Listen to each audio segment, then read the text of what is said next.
run by smart people now. Mr. President, in Israel... Two questions. One is about Intel. There have been reports that you're considering taking a stake in Intel. Can you tell us About the 10%? About the 10%. Yeah, I met a man, he was a very nice man, and I called for his removal because I saw something by a man named Tom Cotton, a senator from Arkansas, who's a great guy, friend of mine, supporter of mine, big supporter. I'm a supporter of his too. And he wrote a pretty nasty story about the head of Intel. And I said, well, if that's right, he should resign. And he came in, he saw me, we talked for a while. I liked him a lot. I thought he was very good. I thought he was somewhat a victim, but you know, nobody's a total victim, I guess. And I said, you know what? I think the United States should be given 10% of Intel. And he said, I would consider that. I said, well, I'd like you to do that because Intel has been left behind, as you know, compared to Jensen and some of our friends, NVIDIA, some of the people, and the people in, because Intel should have never been. Intel was the biggest, most powerful chip company in the world. And then they started leaving. And they started going to foreign countries, in particular Taiwan. And if we had a president who would have said, okay, you can go to Taiwan, but we're going to put a 100% tariff, or a 200, or a 300, or a 500% tariff, anybody that sells into the United States has to pay. They wouldn't have left. They would have never left, and we wouldn't have. So in the meantime, we had people that were, in some cases, good politicians that weren't good on trade. I loved that man, but he was not good on trade.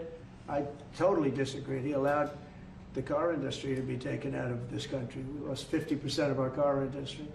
But that's all coming back. It's all coming back. But if somebody would have said that with Intel, would be a giant right now. Now, with that, they've had some bad management over the years, and they got lost.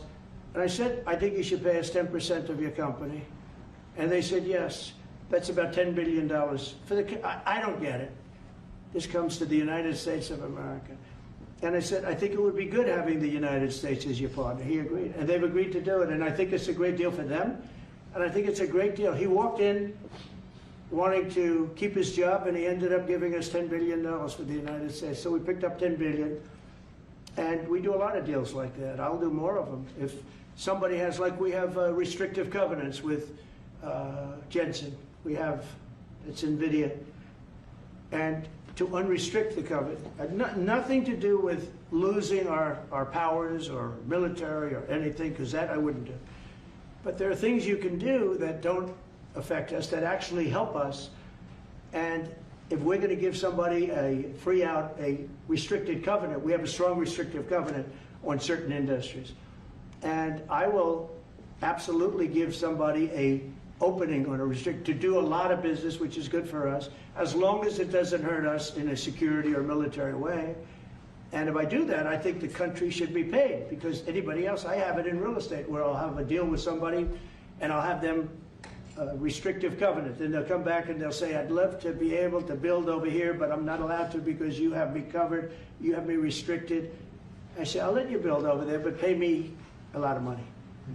No different. But the country never did it because the country was run by foolish people. Mr. President.